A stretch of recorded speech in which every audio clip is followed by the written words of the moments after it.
Hey, Nikki Schultek, and welcome to the Tick Bootcamp podcast. Thank you guys so much for having me. It's wonderful to meet you, Rich and Matt. So, Nikki, where are you calling in from today? So I live in Wake Forest, North Carolina, for the past 7 years with my family. I have two boys and a golden doodle and a wonderful husband. But I can detect an East Coast accent there. So, are you initially or originally from North Carolina, or do we have an East Coast connection with you? So you've got some Jersey in the house. Yeah, I grew up in Bergen County, New Jersey, River Edge to be exact, the northeast corner, very close to the George Washington Bridge. And then went to college in Philly area, Villanova University, lived in Baltimore for a while, and recently picked up a yawl, as I like to say, being in North Carolina for about 7 years. So yeah, I've done a bit of moving, and I could hear your guys' Long Island right away. Yeah, no, you're never going to mistaken Matt or Rich for anything other than Long Islanders. I love it. So in addition to having the rough accents we have on the East Coast, and we're glad you were able to soften your East Coast accent by moving south. But we do have some challenges with growing up in the Line Belt. So talk to us about what it was like first to grow up in New Jersey, and let us know a little bit about what you knew about ticks and tick diseases as a gal growing up in the Line Belt. Yeah, so what's interesting is so the area of New Jersey I grew up in was very suburban. It was I'll say I never saw a tick, honestly, Rich, like the entire time growing up in Jersey. I really don't think we had a great deal of habitat. And I will tell you, my general tick acumen, if you will, or awareness was extremely low as a kid. I did go with my family almost every weekend up to the Pocono Mountains in Pennsylvania to a really rustic little home that my dad built that had like no HVAC and like a wood burning stove. We did a ton of hiking. We're a very outdoorsy family. We never checked for ticks. We also never found any during childhood, which I thought was interesting. Well, it is interesting because ticks are really hard to find, right? And they've evolved so that they can find you and grab you and bite you and stay attached to you for a long period of time and then leave you without you ever discovering them. But it would be quite frankly impossible for me to believe, especially someone as young as you are, growing up and going to school in two of the top three Lyme disease states. You spent time in Pennsylvania in the Poconos as a child, and then you went to college in Pennsylvania. Pennsylvania is the #1 state for Lyme disease diagnosis, and of course, New Jersey's #3. We here in New York are #2. Not that any of us really want to be, any of the top states. So it's impossible for me to believe that you weren't bitten multiple times, and unfortunately, because there wasn't a lot of Lyme literacy available to you, either through your educational system or culturally, to put you in a position where you could find ticks biting you regularly. Yes, you'll have to forgive my chief snuggles officer of my organization here. She barks a little bit. It's so true. I've often thought about that. Could I have been exposed to Lyme or other tick-borne infections at a younger age and been completely unaware of it? And the answer to that is absolutely yes, because we didn't look for ticks. We weren't really, again, we just weren't aware of it being a problem. But I'll tell you where else I lived that it was really endemic. So my family spent 7 years in Connecticut, west of Hartford, in a very rural area, absolutely beautiful, Burlington, Connecticut. And that is where I definitively was bitten by ticks, and other members of my family were bitten by ticks that we were completely aware of. Prior to me falling extremely ill, I have a vivid recollection of being in my kitchen and picking up what I thought was a gray watermelon seed off the ground. And I grabbed it and looked at it, and it had like legs squirming, and it was a fully engorged tick.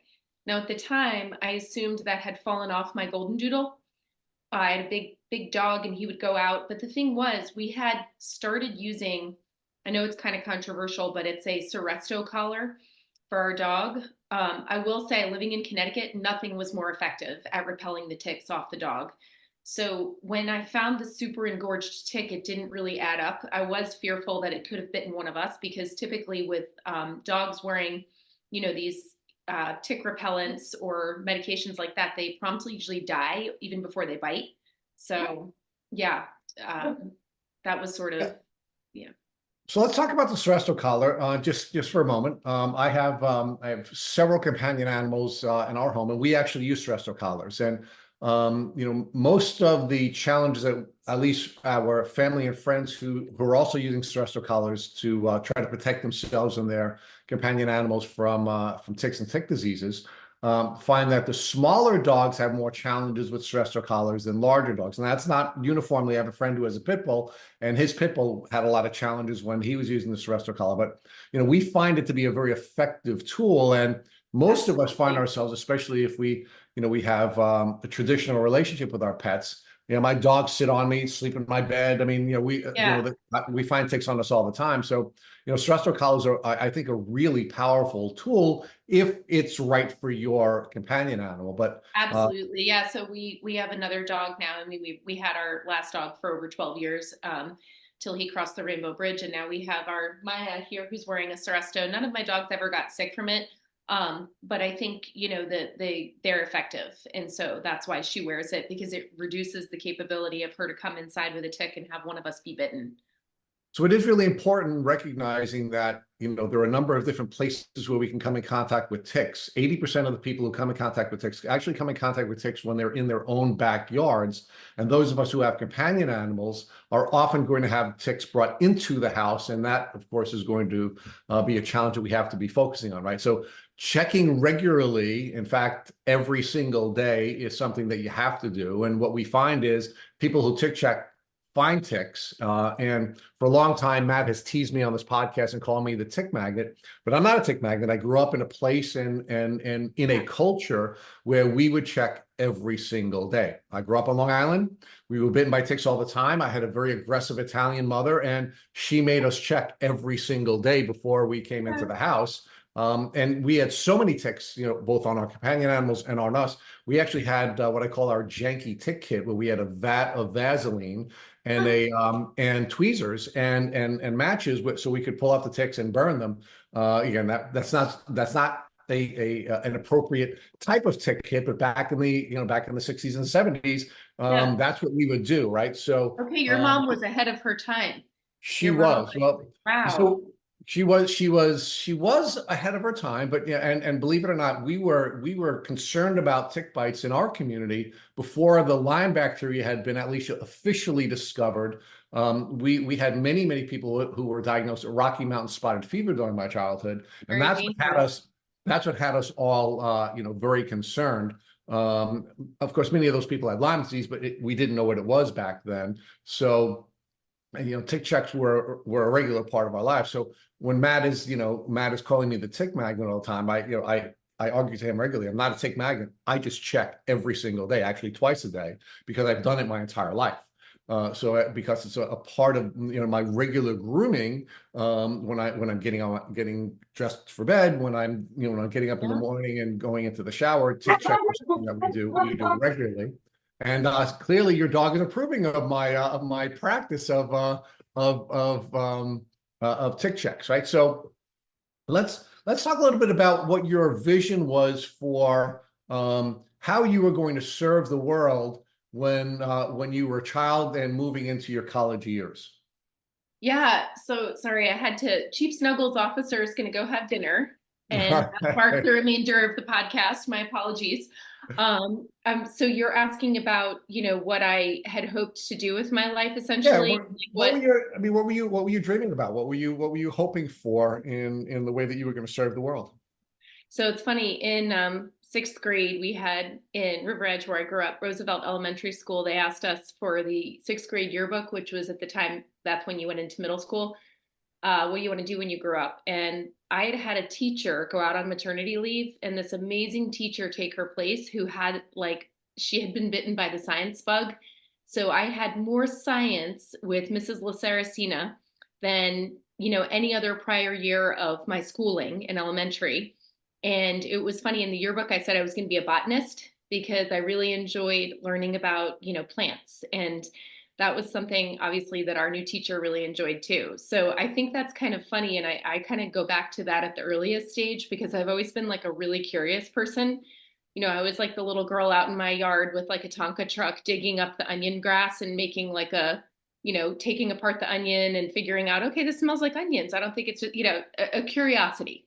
So, I got, into high school. Absolutely, my favorite subject was biology. I had the most amazing biology teacher. He was a PhD high school teacher, and the majority of our class in advanced placement high school biology got like a perfect score, either a 4 or a 5 on the AP exam, because this guy was just so good. Doc Milligan, we'll never forget him. So this was sort of very formative for me because I was curious. I loved science, absolutely loved biology. And then I started thinking I would apply for bio programs in college. Um, I ended up actually going to Villanova University, and talk about like the serendipity of life, right? So I only applied to 3 colleges, and the strongest case that I had to be admitted to a biology program were those AP scores. And at the time, they had to be sent by mail from Texas to the college. So I only found out, I did not get into the biology program at Villanova University, but I wanted to go there. That was my first choice of school. So I had a distant relative who had majored in science, but then ended up as a business person in a pharmaceutical company, and said, you could go for business and then still work in science. You can get a job in pharma and still, essentially help people, but not necessarily be a researcher or a physician. I was thinking maybe I would go to med school. So I ended up going to Villanova University, into their marketing program, only to find out that the reason I didn't get into biology was they never got my test scores sent.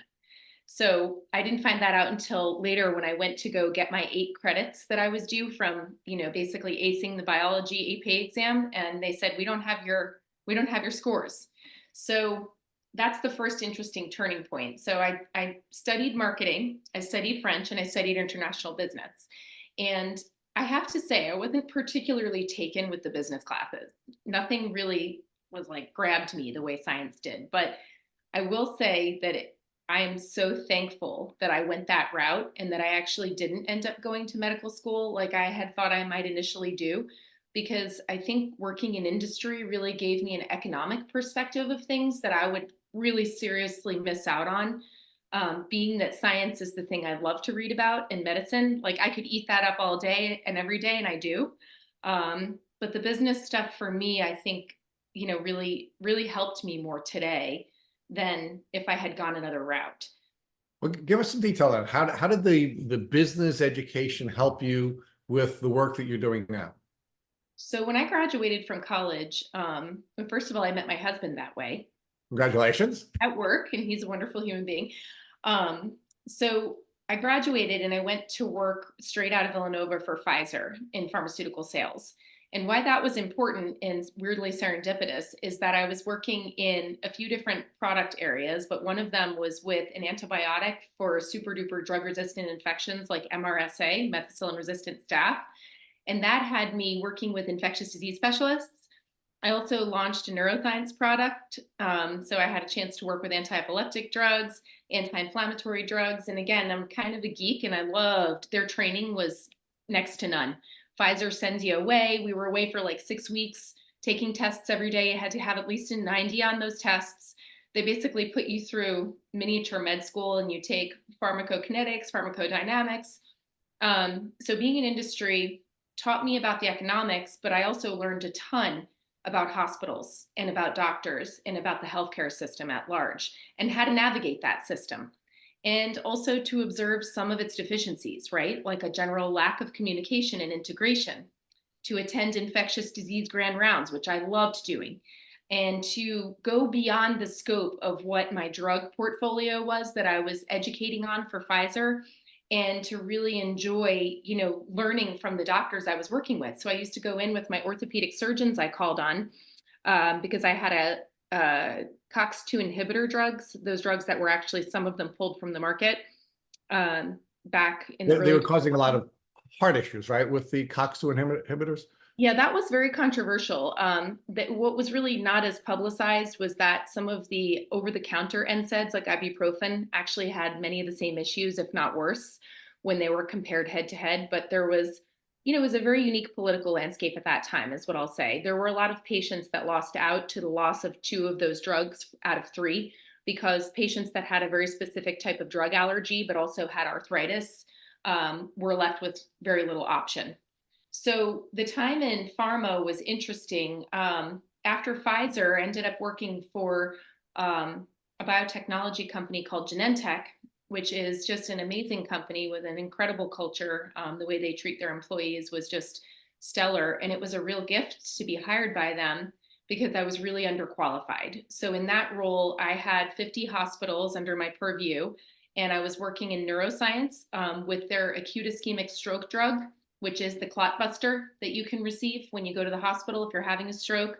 Um, and then I also was working with almost every area of the entire hospital, because that same drug could be used to open up central venous access devices that many Lyme patients end up getting, like PICC lines or ports can become clotted.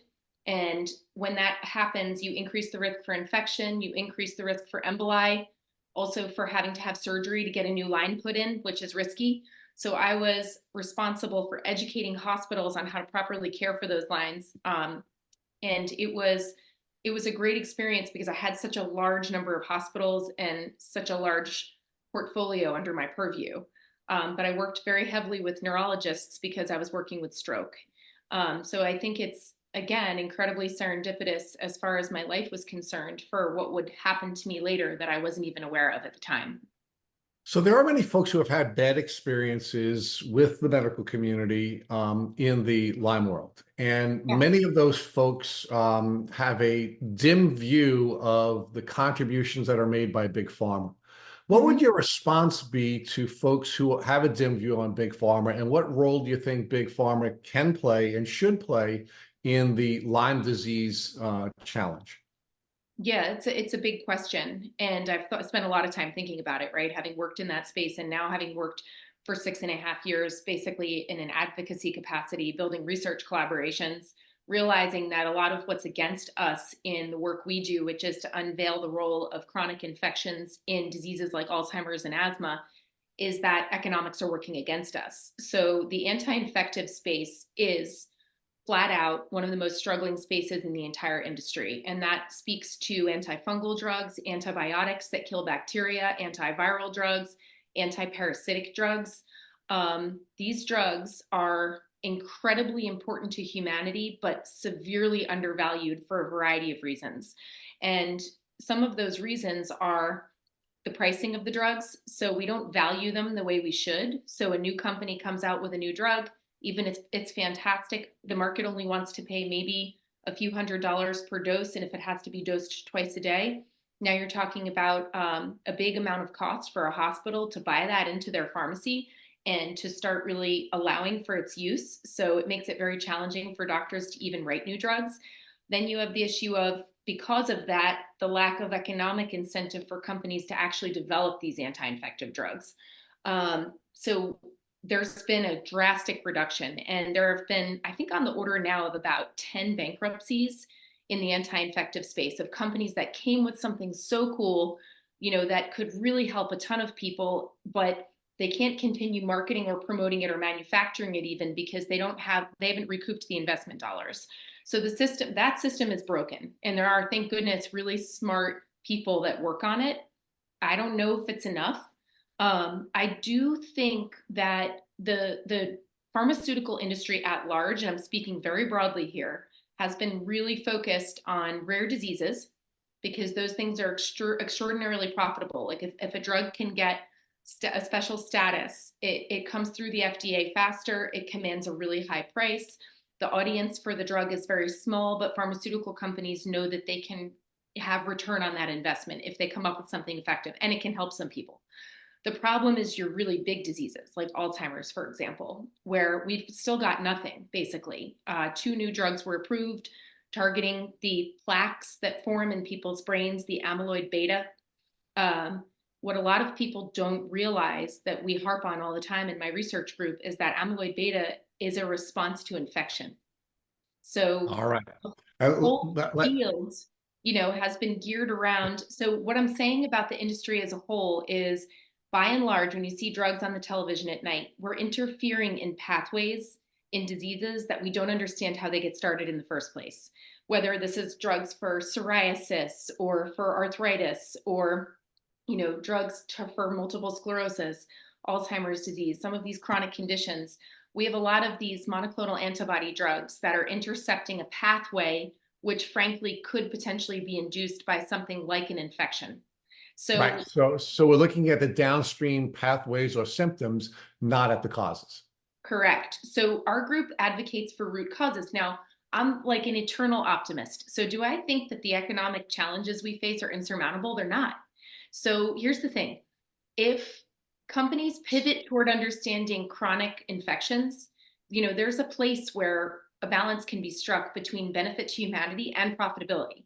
And it's in understanding that some of the neurologic infections, for example, like let's say, okay, I'm going to pull a page out of another book.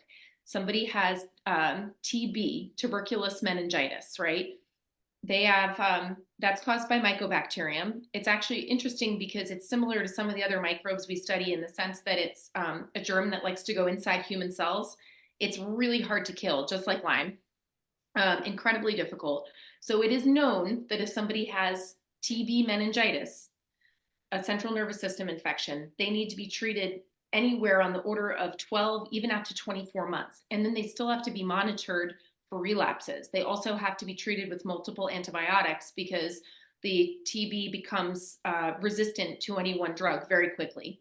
So this sort of paradigm of treating chronic neurodegenerative conditions or chronic conditions that affect the bones or skeletal system, addressing some of these stealth infections is going to require combination approaches. It's going to require long-term therapy. And so somewhere in there, Rich, the long-winded answer to your question is that companies, once they realize that this is an important issue, there could potentially be a huge market for it and a huge upside in terms of benefits for patients. All right. And I'm excited to explore that with you in more detail, but I want to bring you back to your experiences with Lyme disease, so that we can start to build out the parallels between what you experienced on your Lyme disease journey and how that brought you to the place where you are now. So talk to us about a little bit more about your experience with Lyme disease. You did share with us that you found an engorged tick at one point during your life, and we didn't build out together what happened after that and how you ultimately became chronically ill. Yeah, sure. So, what's interesting is, so I had Lyme, I had evidence of Lyme disease on my blood work, but I didn't just have Lyme. My story kind of goes back earlier. So, one of the other issues that I became acutely aware of once I also figured out that I had Lyme disease, was that people could have chronic respiratory infections too. Um, so I had my whole life, I had asthma and it was really bad. Like when I was young, I remember getting epinephrine at my doctor's office because my airway was closing. And at that point, like she didn't even think we could make it to the hospital. So it's my pediatrician, withdrawing epinephrine out of a glass vial, hitting me with it, and then monitoring me in the office for a long time. And I was a really sick kid. I missed a lot of school. I had chronic respiratory infections, tons of strep, and horrible asthma. When asthma drugs came out on the market, I was 18 when GlaxoSmithKline's Advair, the purple disc, came out, and that was remarkable. That was a combination of like a long-acting dilator to keep the lungs open and a steroid. That kept me good for a number of years, but only come to find out that's sort of a Band-Aid. The steroids are masking something else. So the terrible year of my life that took place involved the tick bite. But I do believe wholeheartedly that it also involved infectious agents that I had on board in my body, probably for my whole life. And that it sort of tipped the scales in favor of inflammation all over my body. So basically what happened to me was I was in my early 30s. I had little boys. They were 3 and 5 years old at the time, my kids. And I went from being like super healthy. Like I had run a half marathon. So I was an avid runner. I was always an athlete. Even though I had asthma, I'd carry an inhaler with me and just puff away at that thing and just go. And then suddenly the first thing that happened to me was my breathing got out of control. And it was kind of bizarre because I had an asthma and allergy specialist who was like, weird, you've been so good for so long. And I was like a mess. So I got put on steroids, prednisone. And instead of getting better, that got worse. And at the same time as this happened, I remember something else weird went on. I mentioned it to the allergy doctor, but he didn't think anything of it. My joint in this finger was swollen and painful. And I'm like, God, weird. I have like an arthritis in this finger. And he's like, nah, I don't know about your finger. Let's just talk about your lungs. So we go through iterations with the prednisone until it got to 80 milligrams a day. And what I was suffering with was, yes, it was my asthma, but it was also a new symptom that I couldn't explain. It was so bizarre, but I now know that people with tick-borne infections can get it. It was air hunger, hungry for air. And I would lay next to my husband in bed. He'd be sleeping. I'd have the nebulizer hooked up, trying to like, just take breathing treatments, but it wasn't helping because it was like I wasn't oxygenating. Like my O2 sats were low. Like I was starving for air.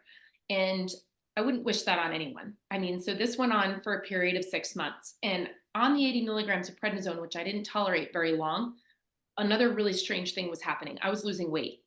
And so people that take steroids typically gain weight, but that was happening. I also developed this weird rattle in my lung. And at that point, one of our friends who was a doctor, because I had worked with hospitals, we had a lot of friends that were doctors, an interventional pulmonary doctor friend said, I'm ordering a CT scan of your lungs, even though I'm in another state. I think you might have cancer. So he was just so alarmed by my weight loss and my symptomatology that he thought I could have a tumor in my lungs. So I had a CT scan and they saw diffuse inflammation. They didn't see consolidation like a pneumonia. They didn't see any tumors or cancer. And that really got me on like sort of the merry-go-round. So I ended up with 2 pulmonologists, an asthma and allergy doctor, a consult with a cardiologist, because around the same time I was also diagnosed with an arrhythmia. My heart rhythm was off. And it was absolutely terrifying. Finally, my asthma doctor said, because of the inflammation on the CT scan, I'm going to treat you for atypical pneumonia, which could be caused by respiratory bacteria called chlamydia pneumoniae or mycoplasma pneumoniae, sometimes rarely Legionella, which is something that you can get in your HVAC system from having a dirty HVAC. And I started thinking about infections. So I came back to the office like, what about ordering a test for mycoplasma? What about ordering a test for chlamydia pneumoniae, the respiratory bacteria? He just said, let's just put you on a Z-Pack. So I go on the Z-Pack, azithromycin, and it was miraculous. Within a couple of days, my lungs were like, we're happy. And I'm going, oh my gosh, after like months of this, it was amazing. So I remember we went out and had a bonfire with our neighbors and I stood far away from the fire because of my lungs. But I was like, okay, we're going to do this thing. We got this. I'm going to be okay. Well, I relapsed as soon as it washed out of my system. So that drug stays for 10 days. Repeat that numerous times over. He retreated me. Finally, he got a pulmonologist involved who put me on a 30-day course of azithromycin and steroids. He was insisting on the steroids, and I was nervous about that because of what had happened. And after that 30-day stint, my lungs were like stable, I would say. It wasn't good. I had a chronic cough. My breathing was like meh, but I wasn't awake all night, like gasping for air. And I'm like, okay, maybe we're through this. And this is the summer. So end of summer comes around, fall sets in Connecticut, and it's Halloween, and we're getting ready to go trick-or-treating with our little boys in our neighborhood. And suddenly I have like this urgency and pain in my bladder, and I go to the bathroom and I urinate and I come back. And I said to my husband, that's weird because I didn't really have much like in my bladder, but I'm in a lot of pain. I think I have a UTI. So this continues, right? I go to the doctor, they test my urine, they don't find anything. They put me on an antibiotic anyway and send me on my way. And I got a little bit better on the antibiotic, but then it came back. So I went back to the doctor again, and she's like, weird, I'm going to send your urine out this time for a culture, and I'm putting you on a different antibiotic. Well, that antibiotic helped a bunch, but it was only like 5 days. So And what then, antibiotics were you on? What was the first antibiotic? uh, What was the second antibiotic? you know what? I wish I was so sick at that point. Like, I don't remember the first antibiotic that was given, but the next one, I believe, was like a cephalosporin, the second one. And I felt better on that to the point where, like when you have bladder pain or cystitis, they recommend not having caffeine, which I'm a coffee fanatic. I have a real problem. Here it is right here, even though it's late in the day. And I go to this restaurant to meet my mother and father-in-law with my husband and kids for brunch. And I had a coffee that day because I was on this antibiotic and I was feeling better. I'm like, okay, we're going to be okay. It's a UTI. Well, the culture comes back negative, and my doctor drops the literal bomb on me. She says, I think you have something called interstitial cystitis. And so in the office, I really don't think, I'm not freaking out yet. And I'm like, well, what is it? She's like, well, it's idiopathic and it's autoimmune. And I'm going, because a lot of that was just said to me with regard to my lungs, in the summer leading up to this. And I'm starting to really hate that word. I'm going idiopathic. Okay, but it's inflammatory. What could it be caused by? She said, well, there are things that we can do. I'm going to send you to a UroGYN, a special urology doctor that specializes in chronic pain syndromes, pelvic pain. And they can, maybe prescribe you amitriptyline. And I'm going, oh my goodness, like an old anti-epileptic drug. Those are really dirty drugs. And I'm like starting to get kind of upset. I went home and looked it up and I fell apart because it said incurable, largely one of the top 10 most painful things a person can suffer from. And at this point, I was feeling like I could go to the bathroom around the clock and I was in a lot of pain. And the idea that it would never go away, like, frankly, like leveled me.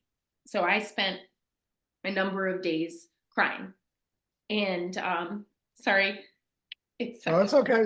That's okay. We're sorry to ask you to relive this, but it is important for our folks to no, hear I the know whole story. So thank you. other people with Lyme disease get cystitis, they get bladder pain.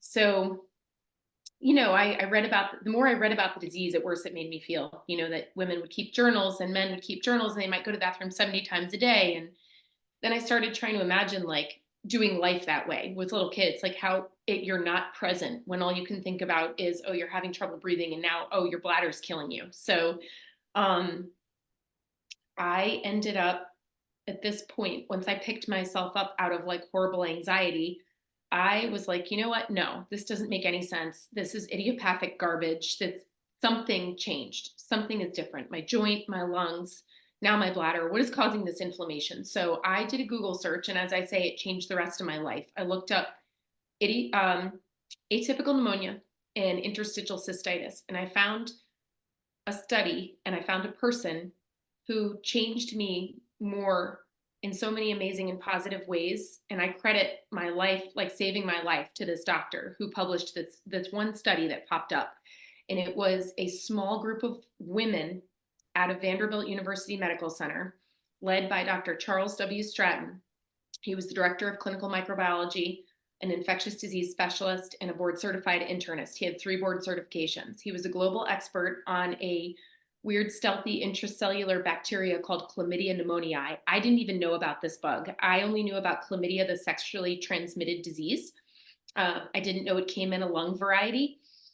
So this study was really fascinating. He did it with a urology colleague, and instead of typical urinalysis, which relies on cultures, they did PCR, and they also looked at the lining of the bladder, and they found that 80% of the interstitial cystitis people had intracellular chlamydia pneumoniae. And the conclusion was, this is small study, needs to be replicated with a larger study, but the work that had already been done on chlamydia pneumoniae indicated that it was the perfect candidate to set up chronic inflammation. That it steals energy from our cells, lives inside ourselves, recruits all sorts of inflammatory cytokines, a word that everybody became aware of during COVID. So I just couldn't believe it. And then I did another search. Oh, and it said this could cause atypical pneumonia. So then I go, I've had asthma my whole life. This is a bacterium that's chronic. And I look up chlamydia pneumoniae and asthma, and the PubMed search result was enough to stun you. And it was the moment where everything was turned on its head for me. The whole concept of autoimmunity, what I had been sold my whole life, was with my asthma, that my lungs were simply being attacked by my own immune system, or that I was responding to these particulates in the air, like dust or mold, perhaps. But I come to do reading and I understand science from my time in industry because I love science. And I'm noticing that this organism can actually sensitize your lung tissue to things in the environment, meaning it's kind of like pissing off your lungs, and it hangs out there your whole life for some people. And then I wonder, like, could there be a cure for asthma? And I stumble upon Dr. David Hahn's work, who now has been my colleague for 6.5 years. He studied infection and asthma and demonstrated that you could actually cure people. If you give them antibiotics, some of the patients that you give them to for a prolonged period of time go into prolonged remission. So, and I always have him here next to me. This is Chuck Stratton, the doctor who properly diagnosed me. So I reached out to him because he was the corresponding author on the study, and I didn't think he would write me back. I literally wrote my entire story of everything that had been happening to me, including the bladder. And I'm going, okay, this is like, he's going to think I'm, not okay sending all this private information via email. But Dr. Stratton got back to me in 5 minutes. And he said, he wasn't a man of many words via email, but he said, there's a blood test. You should be tested for chlamydia pneumoniae, IgG, and IgM, and IgE. And so the rest is history, because from there forward, I asked him if we could have a call. I talked to him about his life's work. So apart from studying the role of this bacteria in the bladder disease, he studied it heavily in regards to multiple sclerosis, which at that moment when I first met him wasn't relevant yet. But he also was one of the people that suggested, in addition to a good friend in Connecticut who is a physician, that we look for Lyme. So in conjunction with my primary care doctor, who is my age, by the way, and extremely disturbed by my deteriorating health, she had a phone consultation with Dr. Stratton, which qualified as an ID consult. And based on my lab work for multiple different chronic bacterial infections, including Borrelia burgdorferi, she initiated antibiotic therapy for me under his guidance. And she was willing to treat me for a period of 3 months, which Dr. Stratton on the phone had warned me was probably going to be completely inadequate. So I'm jumping forward a bit. You'll have to forgive me, because this whole thing is emotional and it happened like dominoes falling. There was a period of time during my bladder pain diagnosis, between my bladder pain diagnosis and getting started on long-term antibiotic therapy, because initially when the prospect of long-term antibiotics was proposed to me, I didn't like the idea. Like Why? many of us. I had worked in infectious diseases, mind you, and gone to infectious diseases grand rounds. And I promoted a product for Pfizer that was for drug-resistant infections. So I worked with microbiology labs and knew all about MIC drift and the issues that we were facing as a society of, drugs not working as well anymore. And I was scared of side effects. I was scared of developing C. diff, or some other terrible adverse event. And at that point, I implemented a lot of holistic approaches. So I started eating raw garlic for the bladder pain. I was pretty smelly. I started drinking smoothies with fresh ginger. Did you do that too? Yes. In fact, did you ever have the effect where it's coming out of your skin and your pores and you don't smell it, but nobody wants to be around you? Because that happened to me a lot. So Yeah. Oh chime yeah. in. No, I was stinking it up. Yes. One doctor told me to give up dairy and meat. So I went vegan for a while and I didn't get any better. In fact, I think it got a little sicker because I didn't supplement B12. And I was hungry all the time, hangry. So I had a period of time where I took a very holistic approach, after I talked to Dr. Stratton. And it wasn't until, so that October, I developed the bladder pain disorder. I went all the way to June. I developed neurodegenerative symptoms. So I had been increasingly tired, right? Really tired. I went to the doctor. My doctor was like, well, you're a mom. Yeah, we're all tired, join the club. But this is not normal tired. This is tired where you could fall asleep at the wheel driving to preschool in the morning after you just woke up. Then I started having, one morning I woke up with terrible numbness and tingling, arm, leg, tingling, muscle spasms, muscle fasciculations, things moving on their own, the eyelid twitching by itself, one of my fingers moving by itself. And then this Nikki, horrible... were you taking antibiotics at that time? No, I was not. So I kind of jumped forward because I forgot about the in-between period when I first met Dr. Stratton and I found the bladder and chlamydia pneumoniae link, did all of my holistic stuff, which by the way did help my bladder a great deal. The weird garlic, ginger, come to find out, obviously those are highly antimicrobial compounds. They kill germs. They're ancient medicine essentially. And I was pounding that stuff, blueberries, integrating exercise as much as I could tolerate it. But the neurodegenerative symptoms were frightening. So the other thing that happened during that time with the numbness, tingling, brain fog, I was noticing my memory. I was noticing a weird thing where I'm a very emotional person, but I had trouble crying. Like it was like I couldn't cry, like my affect was different. And then I noticed this was just like you couldn't even function. I was having this intermittent stabbing behind my left eye, like a hot poker, like somebody had heated up like a sharp metal object and was just driving it through the back of my eyeball. I went into the primary care doctor again, and I kind of skipped forward. She ended up treating me, but this was all a part of the litany, right? She'd seen the breathing thing come up, the joint, the bladder pain disorder. She knew about all the holistic stuff I was doing.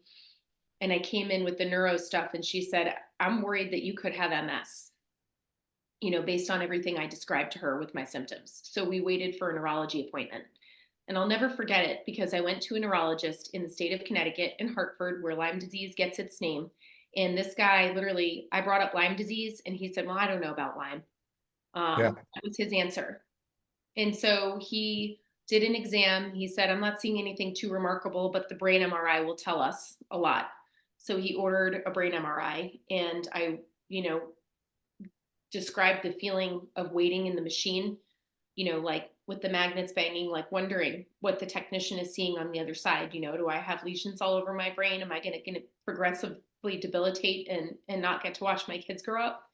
So I got the news that there were no lesions a number of days later, but by that time I had almost kind of already let go and decided, like, I think your body can only handle so much anxiety. And I think like a flip switch where it was like, okay, well, if I have that diagnosis, I'm going to just keep going. Like, what other choice do I have? It's going to be okay. It has to be okay. I have to find a way. So I didn't feel super relieved when I didn't have lesions either, because when I met with the neurologist, he said, a lot of people are like you, they simmer and brew for like a decade and then boom, they have lesions later. But there's this prodromal symptom phase, that people go through. So it wasn't exactly like you can't rule it out, right? I didn't have a spinal tap at the time, lumbar puncture, to look for any oligoclonal bands or anything like that. But I reached out to Dr. Stratton again, who, as I said earlier, had done research on chlamydia pneumoniae and multiple sclerosis. And I told him about my symptoms progressing. We got on the phone, and this is the point at which he called my primary care doctor, and they arranged a discussion. And that's when I started antibiotics, because I feared for my life. So I didn't want to use the antibiotics because I had preconceived notions, and actually many of them were false, I might say, as well. But I started with a cocktail of rifampin, 300 milligrams twice a day. And he started me on azithromycin, 250 milligrams Monday, Wednesday, and Friday, which was well documented in the asthma literature. So Dr. Stratton ended up becoming, so he was my doctor. He became my mentor for a period of years, and he became like family to me. So at a certain point, he said, Nikki, my family calls me Chuck. So would you just call me Chuck? So Chuck, was compassionate, down to earth. He heard his patients. He listened, like he warned me about what might happen with a Herx reaction. He's going to start me on these antibiotics. Look, you've got Lyme, you've got chlamydia pneumoniae. And by the way, I was privy to something through Chuck, which was amazing. He had my blood sent to an academic lab that could do direct detection for chlamydia pneumoniae. And I indeed had active and live chlamydia pneumoniae. The test that was done is called reverse transcriptase PCR of a blood product called a Buffy coat, which is like after blood has been spun down, there's this thin layer.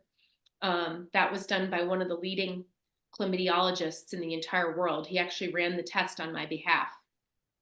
And I made a donation to his lab just because I was so thankful to have an answer, and so pretty soon after starting this cocktail, my asthma went into remission. I'd had it my entire life. And I'm going, oh my goodness. So I'm writing Chuck an email and I'm saying, I went off the inhalers. I went off the Zyrtec and the Singulair and all this stuff that I've been taking for decades. And he said, I'm not surprised. And I did end up getting sicker at a point before I got better. He did try me on a very powerful rifamycin antibiotic called rifabutin, and that landed me in bed for 6 weeks. Okay. So He- Nikki, let me walk some of this back, because you've brought up so many different things that Matt and I are going to want to discuss with you. But I want to ask you first of all for your definition of Lyme disease. So maybe you can clarify. Do you mean how do Yeah. I So define how do it, you or how did how do you define Lyme disease? I've argued on this podcast hundreds of times that Lyme disease is a disease without a definition, right? That there are so many different definitions for Lyme disease that we as a community have to take control of it. And Matt and I are trying to do that. And I'm going to give you our definition in a minute, but I want to ask you, what is your definition of Lyme disease? Well, what definition were you largely given for the folks who were helping you to be diagnosed with Lyme? So I go back to Chuck, and he passed away. It'll be 2 years ago in March. So I have I'm to have sorry. him on my desk here, and I think about him every day. There's a million things I want to call and ask him, and I know that he's with me still to this day, even just in my heart and soul, with the way that he helped me and then mentored me. Lyme disease is a chronic infection. So Okay. the first problem that we have to address as a medical community is persistence, because again, I spend my time in the medical literature every day. There is ample precedent that we are not clearing certain infectious agents from our bodies, and that those infectious agents directly lead to pathways that promote chronic inflammation. So if you ask me, I actually prefer to call it Borrelia burgdorferi infection, or prefer to call the infections by their name. Because unfortunately, and I have said this, and I don't know if this is popular opinion, but I believe it to be true, there are a lot of people who don't even realize that Lyme disease is an infection. People think, it can be dismissed. And what really gets to me, and I know it got to Dr. Stephen Phillips in his book Chronic, he wrote about it, is this concept of like PTLDS, post-treatment Lyme disease. It's couched as being an autoimmune condition only if, let's say you've had 21 days of doxy, days 0 to 21, I think this is how he put it, or it could have been 0 to 28, depending on the treatment regimen, you have an infection. Right at day 22 or day 29, now you have an autoimmune disease. We know that there's ample evidence that suggests, yes, immune dysfunction. Yep, absolutely. But there's also this infectious piece, the chronic infectious piece, which is appreciated for things like HIV, for things like tuberculosis, mycobacterium, non-tuberculous mycobacterium, all kinds of agents. But the ones like Borrelia, it's a past infection. Okay, so you reject the chronic versus acute definition of Lyme disease, meaning you do not accept that Lyme disease is an acute disease. You believe it's a chronic infectious disease. Well, there are people that recover, right? So if you're treated promptly, if you happen to be someone who is fortunate enough to have access to care, and you have like the classic erythema migrans rash, you have a bullseye. I didn't get that lucky, so I was like a whole year. So what does that mean from a definitional standpoint? Because if it's, I think, again, the challenge is that we have so many different definitions, including, by the way, Dr. Phillips's definition. He even has a different name. He calls it Lyme plus, right? Sure. In his book Chronic, right? I like that, by the way. So yeah. what you're calling attention to is, I'm going to go back again to my mentor, Chuck Stratton. He wrote a paper where he referred to multiple sclerosis as a syndrome, which includes infectious agents as drivers. So what you're zeroing in on is a fact with all these diseases. Our focus is to look at dementia and Alzheimer's disease. And this researchy term, heterogeneity, means it's different for different people. And it has not only to do with your microbes that are on board, both good and bad. It also has to do with your immune system and your unique genetic setup, and also probably environmental factors too, like exposure to certain toxins. So the complexity, I don't know that we should really rush to wrap a definition around it. Humans love a silo. We love ourselves to specialize. We love to have something in a pretty little box. And I don't think this is one of those things. We need a definition, right? Because there are Lyme deniers. And part of the reason why I argue there are Lyme deniers is because we can't settle on a definition. And because we can't settle on a definition, and we have folks arguing like you are right now, that it presents differently in different people based on a number of different factors, I think puts us in a position where we're at a disadvantage. And we here at So may I address what you're saying? Because I feel the same way as you, very passionately about it. So I'm going to give you another example from medicine. So take the, and I'm sure you guys have talked about it ad nauseum on the podcast, but Dr. Barry Marshall, excuse me, Nobel laureate, who is credited with unveiling the fact that H. pylori, this little bacterium in your stomach and intestinal tract, is actually causing ulcers. We now know that it can also cause cancers, and that's being explored more deeply. It's also been found as a possible etiologic agent for Alzheimer's disease. Doesn't just hang out in your gut. Not everyone who has Helicobacter pylori presents with an ulcer or gastritis. Some people are asymptomatic. Not everyone who gets it gets cancer, but some people absolutely do. There's a great deal of heterogeneity, but it's an infectious disease. So I put Lyme in the same category. It's an infectious disease. It doesn't mean that if someone has it and they're tolerating it, they shouldn't be treated, because of, especially certain organisms have a relationship with our cells, where they can actually result in or set up environments where we can develop dysfunction. And I'm not sure it's worth rolling the dice. So for the example of Helicobacter, somewhere around 30% of the global population is just walking around with it, but they're going to transmit it to people who are vulnerable, right? Okay. They're going, they're potentially, as they age and immune function wanes and their gut microbiome changes, they may potentially develop a gastric cancer because of it, colorectal cancer. So I put it in the same category, and I prefer, to be quite specific about it and refer to it as an infectious disease, which is what Lyme is. Lyme is Okay. an So infection. let me give you our definition, and I'd like you to react to it. Please. We define Lyme disease as a polymicrobial, multisystemic, chronic infectious disease. Give me your reaction to that definition. Perfect and beautiful. You're honing in on the host response. You're capturing the heterogeneity. You're capturing the polymicrobial nature. This is why, I'll pull a page out of our side of things, which is to really examine closely the possible infectious drivers of dementia and Alzheimer's disease. There have been drug trials that have been done, but we advocate for precision because, and almost no doctor knows it better than a Lyme literate doctor. You have to figure out what is going on. You cannot just throw, minocycline at 4,000 people and see what sticks. And that, by the way, didn't work. There was not quite 4,000, but several hundred patients were given minocycline that had early Alzheimer's disease in England, and it did not impact the trajectory at all. So, but then our group identified case reports of reversible dementias of all different types of dementia, including Alzheimer's. And some of those case reports were caused by neurologic Lyme, neuroborreliosis. And the patients, even if their memory scores were horrible, 30 is the best. Let's say they were like a 20. Some of these patients actually, after many years of having their diagnosis of Alzheimer's, got IV antibiotics and got better and got back to like a normal memory score. So, these cases tell us that they demand precision. And they demand, we need better drugs too. We need more precise medicines.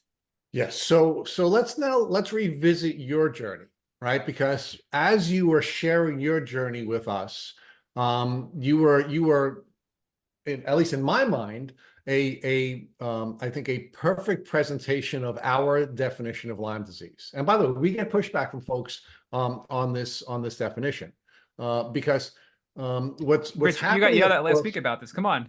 Yeah, and You get slapped around all the time. Well, I rarely get slapped around, but we sometimes have some exciting debate about it, right? And you were someone who was likely bitten by ticks during the course of her life. Your immune system was harboring a diverse set of germs.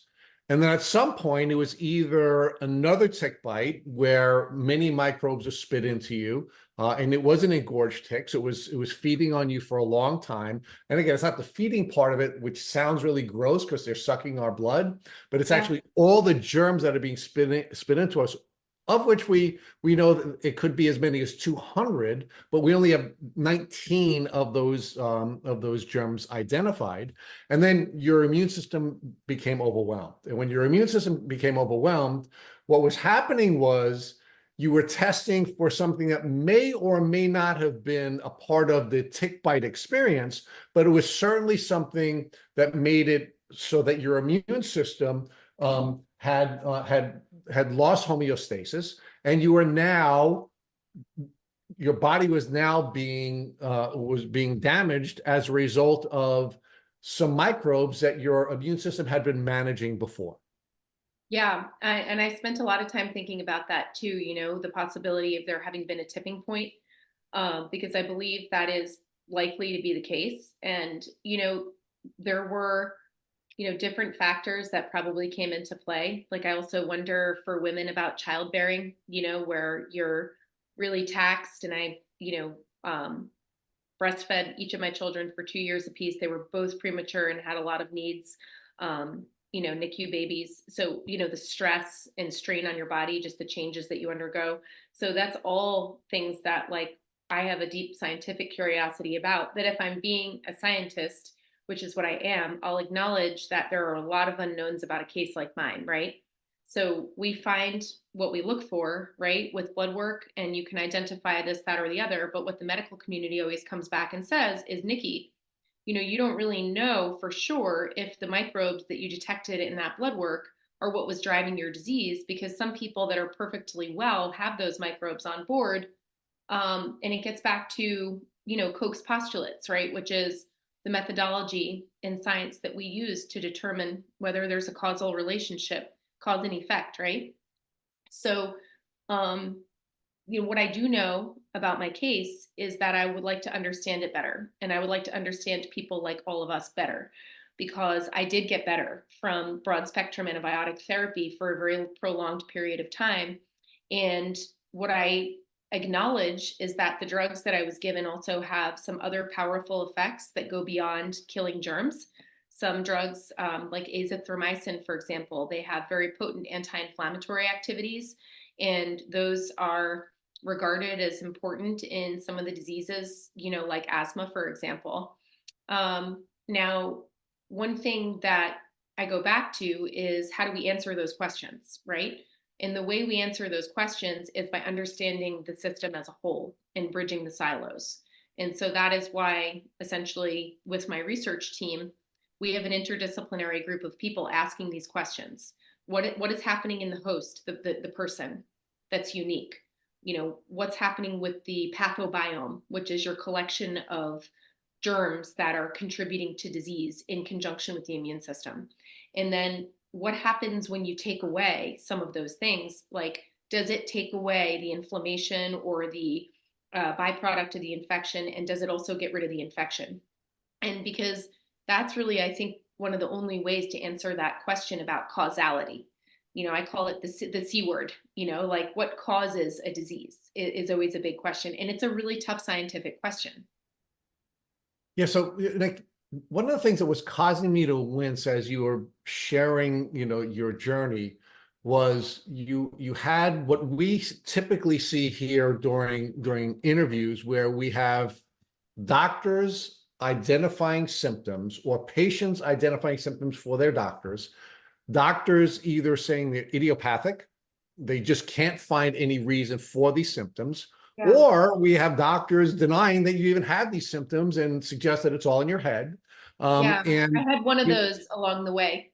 I'm sure you He did, right? offered he offered me Xanax, and he got a spicy reply.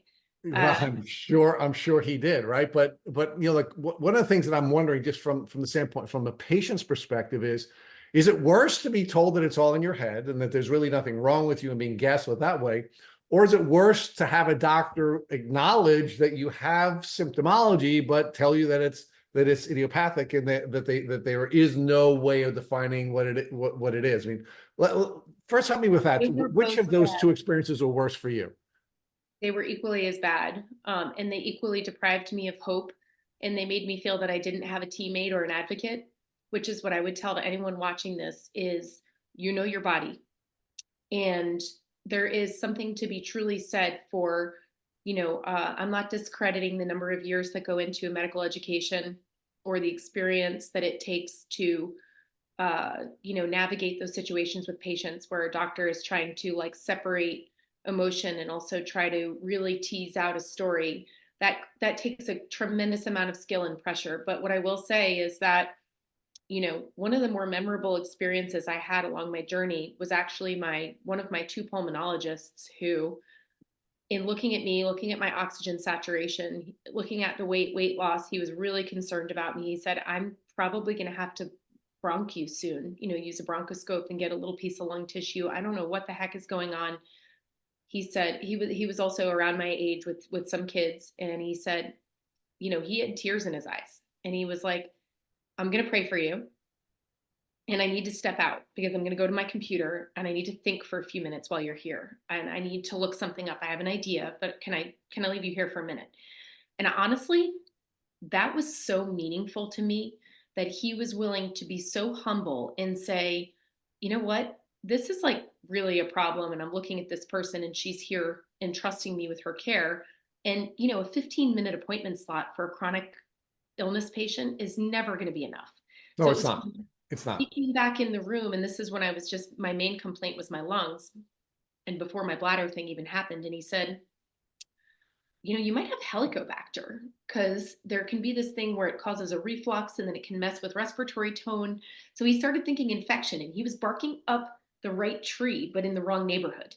It was like the right idea. So then after that, he sent me for the breath test for H. pylori. I didn't have H. pylori, but his simple act of like treating me like a person, like a friend would, and saying, getting sad with me and being like, wow, this really sucks. Like, this is horrible. And wow, you've got these two little boys and let me step out. Like, I need a minute. I need to look something up. So there's that, being told that something's idiopathic. What I came to realize after meeting my mentor, Chuck, was that a lot of the patients that Chuck ended up treating were actually doctors. So they would get a terrible diagnosis like rheumatoid arthritis or, the bladder pain disorder or a chronic respiratory disease or MS. And then they would stop for a second and think about what their doctor was telling them. And now that they had skin in the game, they wanted to know, what is driving chronic autoimmunity? What is driving inflammation? And it's funny, I present this when I do, when I give a talk, I pull up a screenshot of, if you just look up inflammation on the National Library of Medicine, PubMed, the number one thing that comes up in inflammation's description is infection. The first thing. So how many diseases are chronic, idiopathic, and inflammatory? And we haven't even ruled out the number one thing on the list. Infection. Yeah. Yep. And, we know the three I's of Lyme disease, which is infection, inflammation, and immune dysfunction, right? And you had all three. And so, part of what's making me anxious as you're outlining your symptoms is, look, Lyme was in my head, immediately. Right. And, we often hear Lyme described as the supermarket diagnostic disease, because more people are diagnosed in the supermarket than they are in doctor's offices, because those of us who have been on the journey know what it looks like. And you sounded like Lyme very early to me. And then as soon as you started to describe being treated with steroids, I was wincing, right? Because we know that when steroids are brought into an infectious environment, they're immunosuppressive. In many cases, the infection is going to take off, right? So you had what looked like very typical Lyme symptoms, with all due respect to all of your doctors, and they were not. They were not even thinking Lyme, rather than especially when you had the idiopathic challenge. They were thinking Lyme when they were having this polymicrobial concern, and then they were treating you with diseases that, with treatments that in many cases were going to be immunosuppressive. And it did not surprise me, as you were describing your illness progressing, that it was getting worse and worse. And then what happens when you finally get treated for the infection? Now all of a sudden your breathing issues are resolved, right? Yeah. And it's clear that this was an infectious cause. And so So yeah, No, today I don't have neurodegenerative symptoms. I would call myself like 95% healthy because I'm not the same as I was before all this happened. You know, I was an avid runner and my doctor had suggested, you know, to take on like a moderate lifestyle. So I exercise, I eat really healthy. I try to minimize anything that would be bad, you know, that's common sense, like sugars and, you know, just sleep and take care of myself. Like if I burn the candle at both ends with work or the times when I've actually contracted COVID, very hard for me to recover, very hard. So like I consider myself though to be so fortunate for being well today. And that's why, you know, when I got through some of the treatment and was feeling so much better, I went back to Chuck, Dr. Stratton, and I said, how can I help?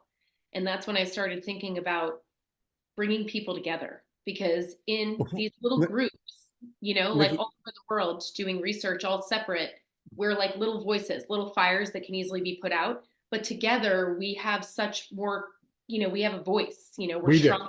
and we want to get to Nick, but I want to bring Matt in because poor Matt has not been able to ask any of his millions of questions because you You're and I talking too much are tonight, Rich. You're killing me here. I'm just saying. you and I are grooving a little too much for Matt. So Matt, come in and ask Nikki Sorry, some of your Matt. million questions. Yeah, I've had so many. So I just want to clarify because I love the term pathobiome, and we're going to get to why that's part of, you know, the name of an organization you've created and an initiative you've created.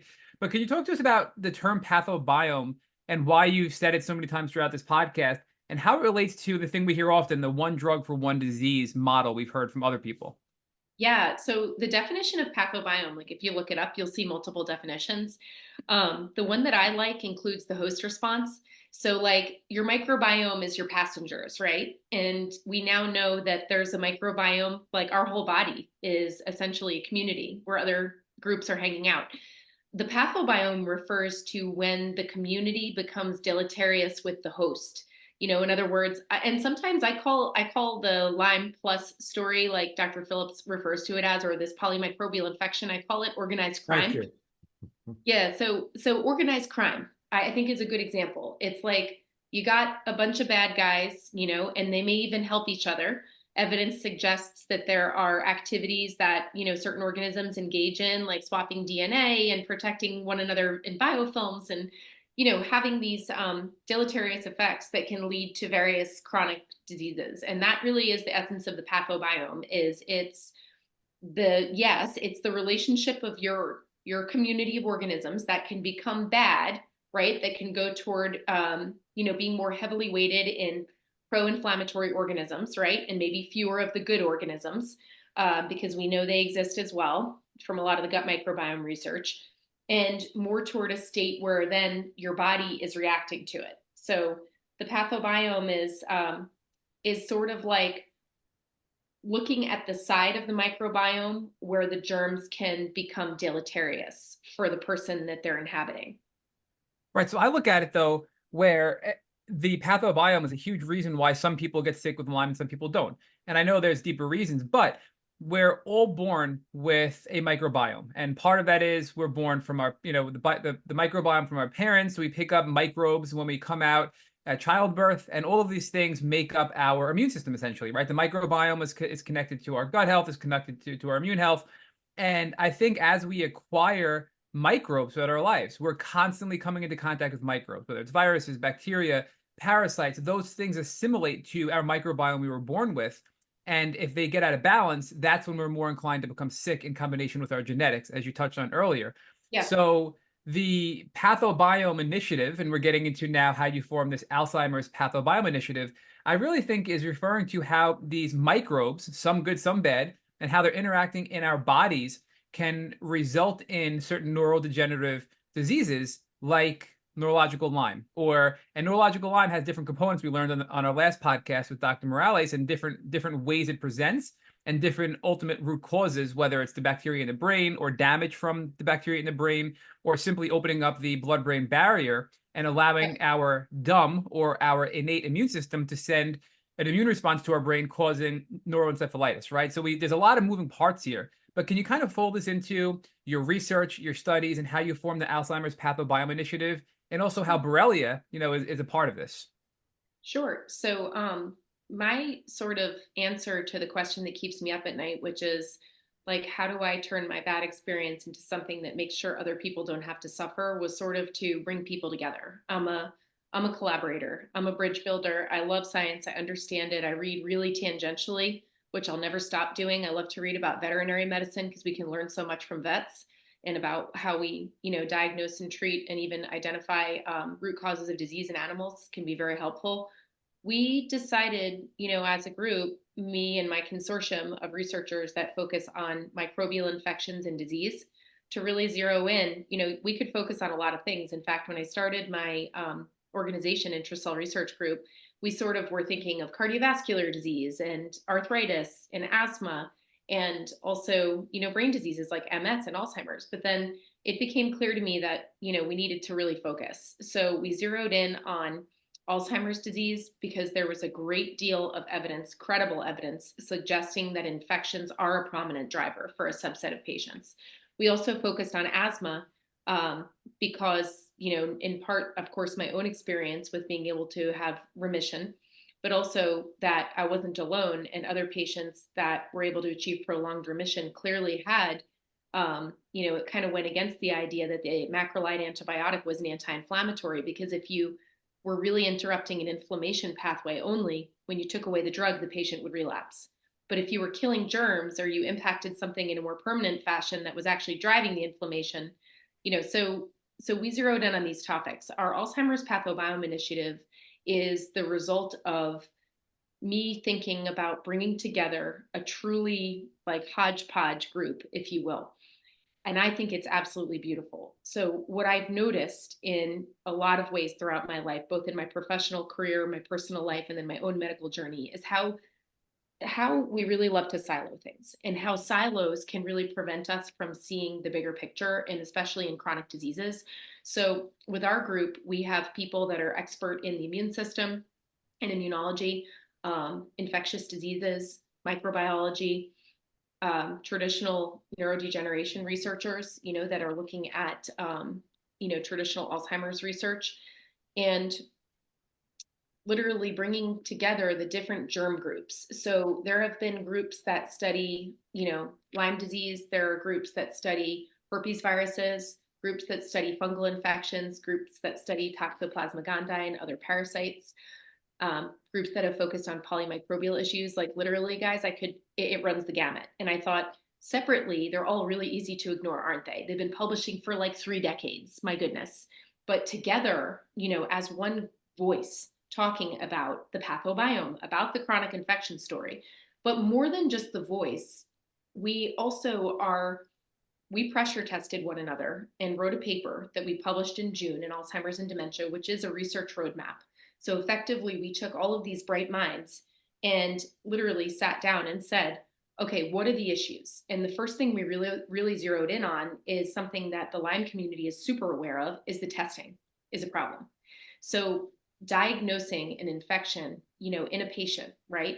And being able to say that the infection is active, not just we're looking for the immune response, that the infection was present, and being able to do so without missing stealth microbes, things that are hard to detect, like Lyme, for example, and other stealth organisms.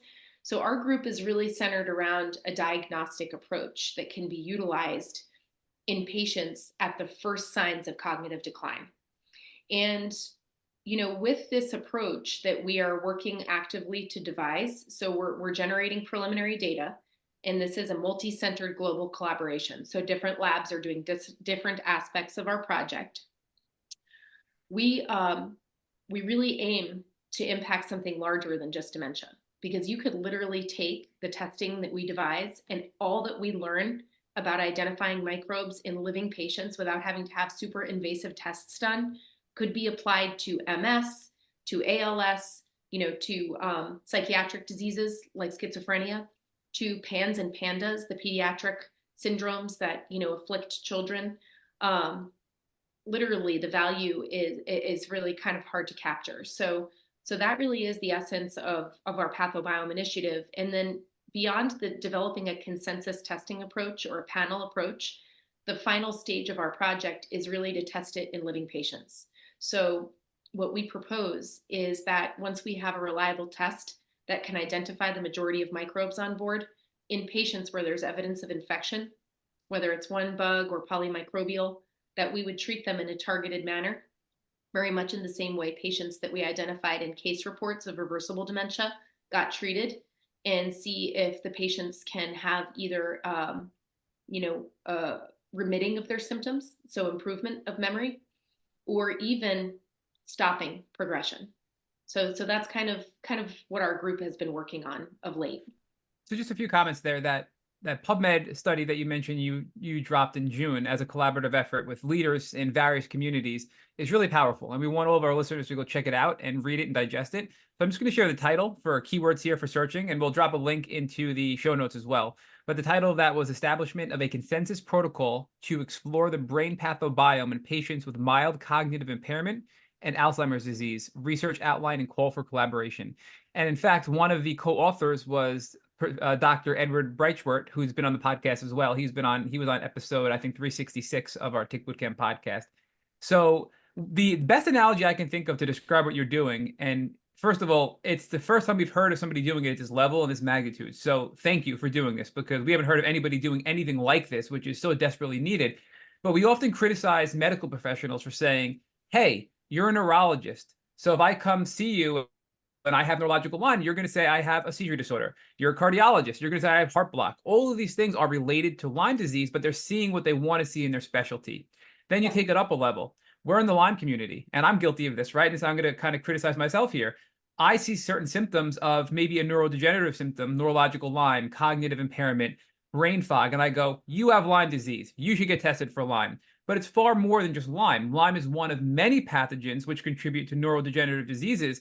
And that's the truth. And that's where you're bringing to light to saying, hey, ultimately, we want to get people better and we want to help people heal if they can. And if we identify the complete bucket of pathogens which contribute to or lead to these brain impairments, we're going to help create better tests, identify what you have, and ultimately have targeted treatments to get you relief from your symptoms, right? Is that a good way of describing what It you're really doing absolutely here? is. It absolutely is. And Matt, one thing that you said too that I want to share with you that I'm equally as passionate about is I know not everyone can navigate the medical literature, and that's not fair.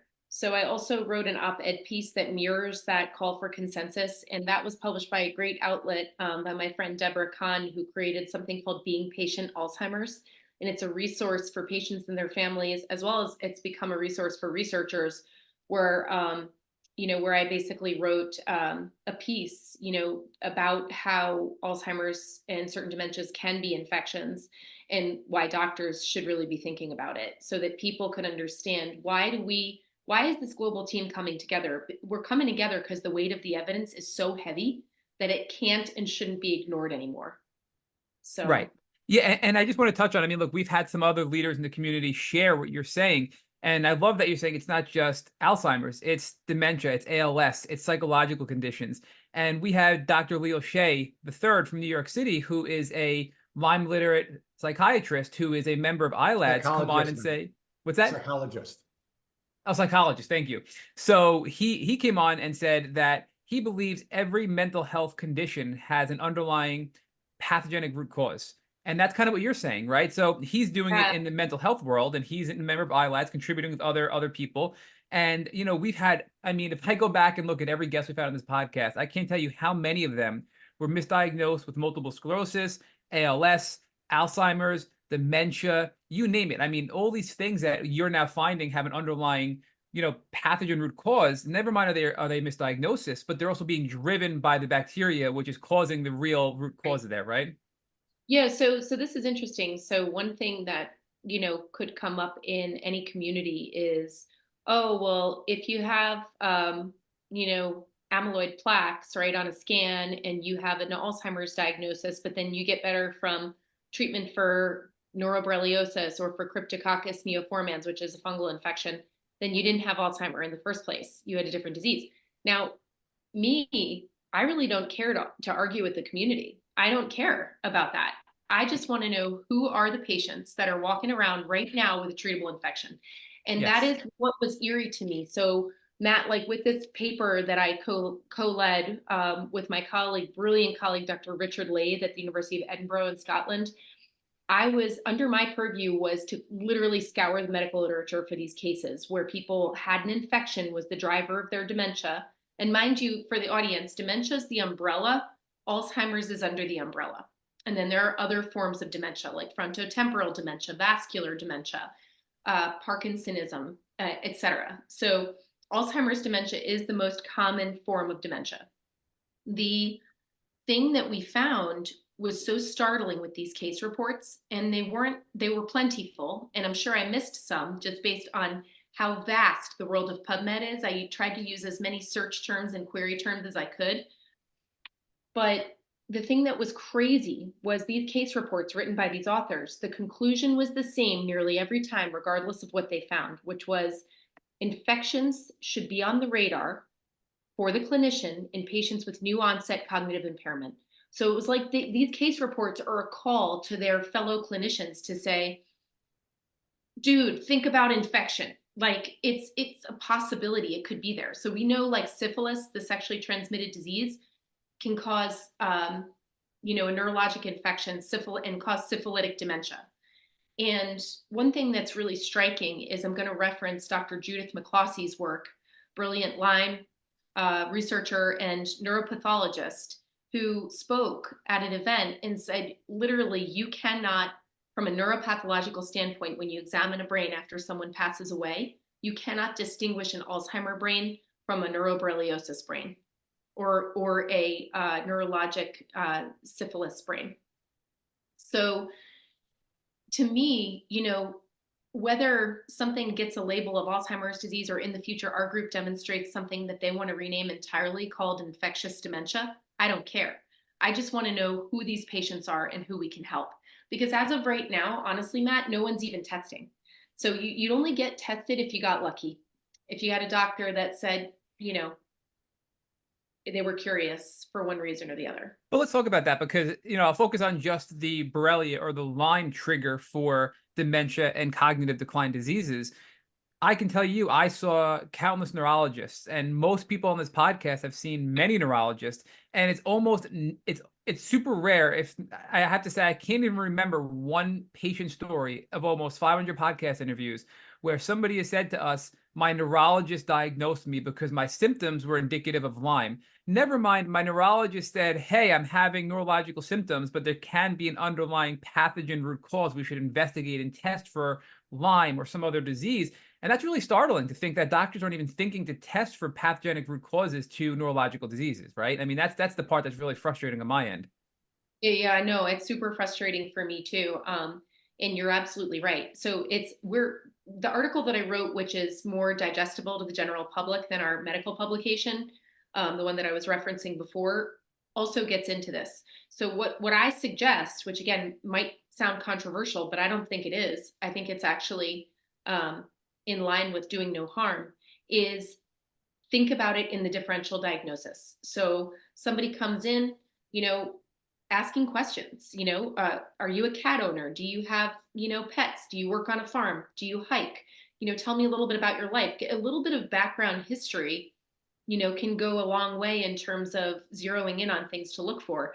But Matt, as you said, so it's bigger than the vector-borne issues. So we have something like Epstein-Barr virus, where in the last few years, it's become very clear that, and even they use the C word now, the causation word, that EBV is likely a causal agent in multiple sclerosis because the research that has been conducted has been incredibly compelling.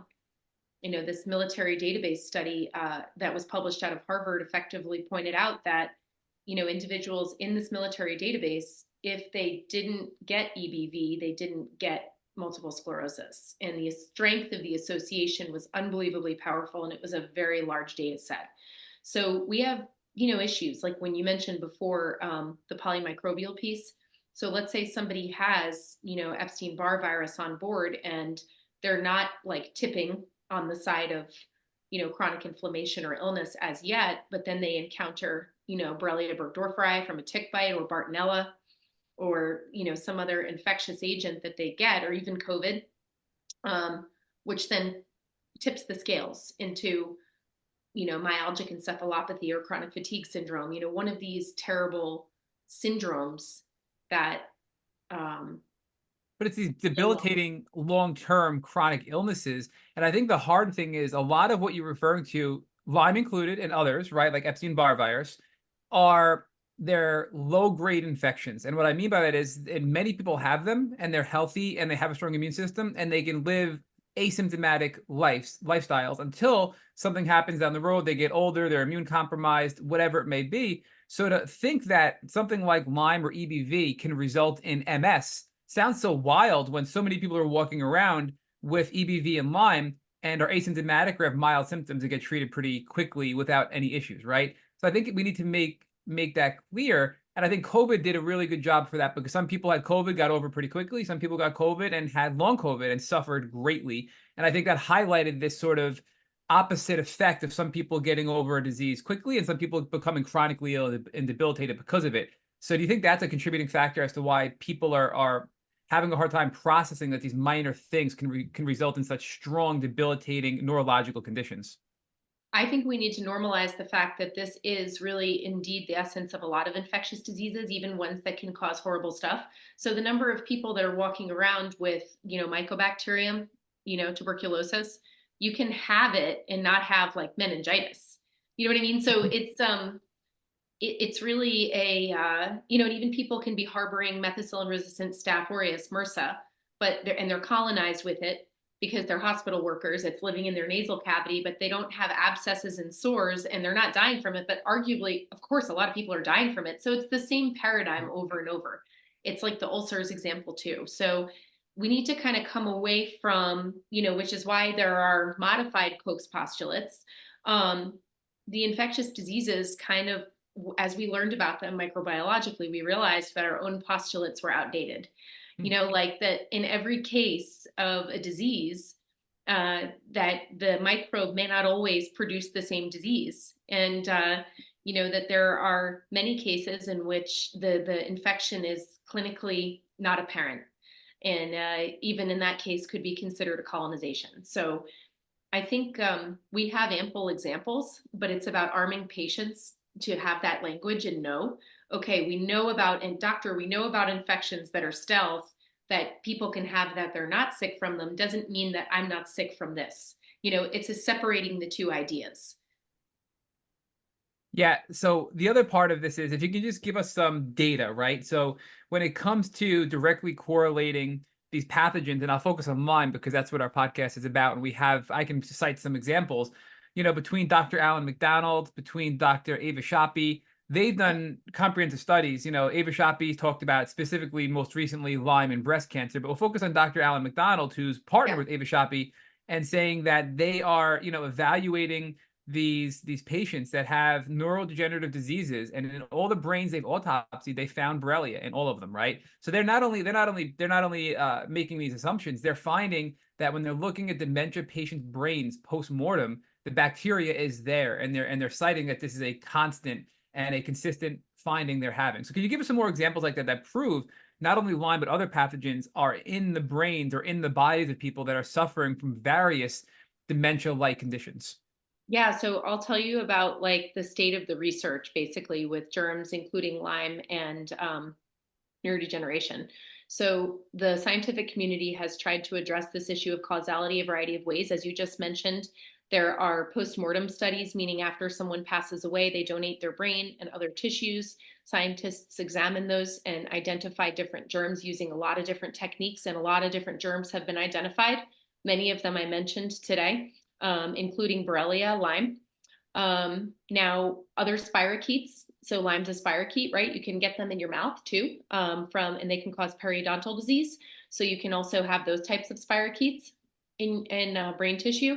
But seeing it in brain tissue of sick people and comparing it to people that didn't have that disease when they died has kind of been the gold standard. And that has been done, and it has been demonstrated that there's a disproportionate amount of deleterious microbes across the board in the diseased brains. But how do you know, just to play devil's advocate, that they didn't show up because the disease showed up, right?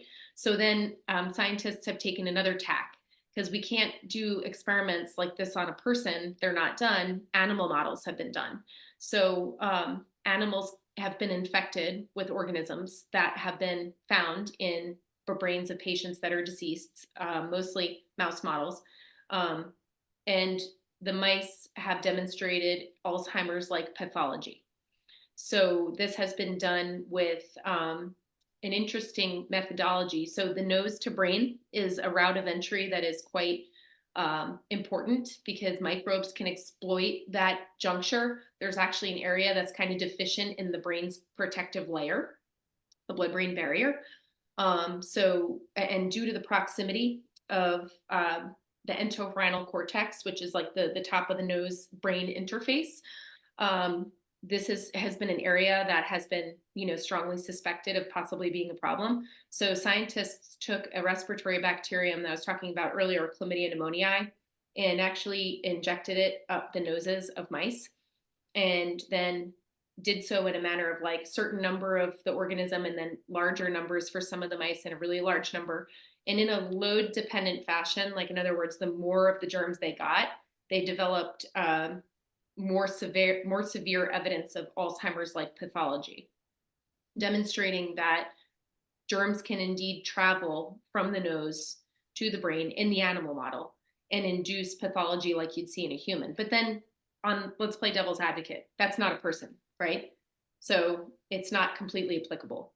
So then there are other types of research that have been done, like epidemiology, looking at big data sets over a course of time, looking at health records, for example. And these health record perusals, if you will, on really large databases like FinGen, the UK Biobank, et cetera, have revealed that getting infections in general, whether they're bacterial pneumonia, viral pneumonias, meningitis, encephalitis, increases statistically significantly your odds of developing Alzheimer's disease. Okay, so there's that. And then the examination of the pathology. So with looking at brains of people who passed away, what exactly is an amyloid plaque, right? So science has really gone about the business of characterizing these plaques because also we've tried to remove them thinking, oh boy, these are the plaques. These are what's causing the disease. Well, one of the most brilliant scientists that I ever talked with who looked at infectious drivers of MS, along with my mentor, Dr. Chuck Stratton, and his name is Dr. David Weldon in the UK. He said it's equivalent to when you target like the amyloid, it's equivalent to taking, silencing the guard dogs while the thieves are making away with the silver. So it's sort of like disarming the immune response. So this research that has been done, Matt, to address like the fourth part of your question. So animal work, looking at postmortem brain tissues, looking at large epidemiological studies on infection. The fourth part is looking at the pathology itself. So like, what is the biological response and what else can it do? Work that came out of Harvard, led by Dr. Robert Moyer and also Dr. Rudy Tanzi and his team, demonstrated that amyloid beta could in fact eradicate certain microbes or entrap them. So this evidence was really the first of its kind to point out a plausible biological mechanism by which this thing is showing up in the brain. Can you explain that? I'm sorry. I just want to make sure we fully understand what you just said. I think it's an important piece to understand. Yeah. So the pathology, the amyloid beta plaques have been characterized as what the Harvard team referred to as an antimicrobial peptide. So another, or a trap, if you will, if you hear Dr. Tanzi speak about it. And essentially their hypothesis is that and based on the research that they've done, is that this is actually the body's immune response to an infection. Right. And actually, there are researchers exploring another hallmark pathological feature of Alzheimer's disease called tau entangles, and those in certain research studies also appear to be immune responses and can be inducible by infectious agents. And maybe I'm not fully understanding. I'm gonna kind of summarize in my own way to see if this makes sense or not. But I think a lot of people think of these plaques as being more of a root cause. These amyloid plaques are the root cause for dementia. But what you're saying is they're actually a potential immune response to capture the pathogens to help us respond to the foreign objects. And we're misinterpreting really what the root cause is. It's not the plaque, it's the infection, correct? That's what we believe deserves to be clarified. Yeah, absolutely. And that is something that is a major part of the research, is like why, we had a symposium in 2021 entitled Before Amyloid Beta with all kinds of talks considering, the pre-pathology events that could occur that leads to that feature. Because the thing that the field doesn't really talk that much about is we know that some people are loaded with pathology. Like if we scanned somebody who is cognitively intact, they may have pathology, but they may not have symptoms of the disease. So, there are things that beg to be clarified. And we just think that that's one of the things that deserves attention. So the strength of the evidence at this point is quite high. The amount of attention it's getting has really greatly increased. And we're so thankful for that because really the big issue that we face, as you guys know, is research funding. It's really challenging. It's a really underfunded space. For sure. I just want to posit a potential reason why patients can have the pathogen, but not the symptomology of the neurological symptoms. And, we've learned that each infection and each pathogen you're referring to has different strains, right? We learned from Dr. Omar Morales from Lyme, Mexico on ILADS that I believe, and I'm going to misquote this a little bit, but there's the second part, this part is correct. There was over 300 subtypes of Borrelia. And we've learned from other doctors that have been on our podcast that depending on the type of Lyme, and which type of Lyme disease it is, where you get it, and the makeup of it, some of them are more prone to go into the brain than others. Some are more prone to go to your joints, some are more prone to go to your brain. And I think it really matters depending on your genetic makeup, the strength of your blood-brain barrier, and the type of pathogen or the strain of the pathogen, which dictates, is it going to end up in your brain and cause neurological decline? And it may not, even if you have the infection. I mean, that may be one scenario why that could be, I think.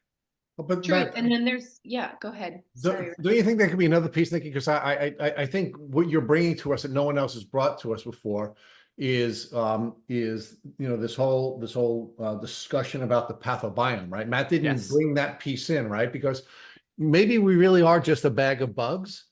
Maybe maybe the real diversity that we have is not genetic diversity, because we really are not that genetically diverse. We're really largely the same, all of us as humans, right? The place where there is the most diversity is with the bugs that we're harboring.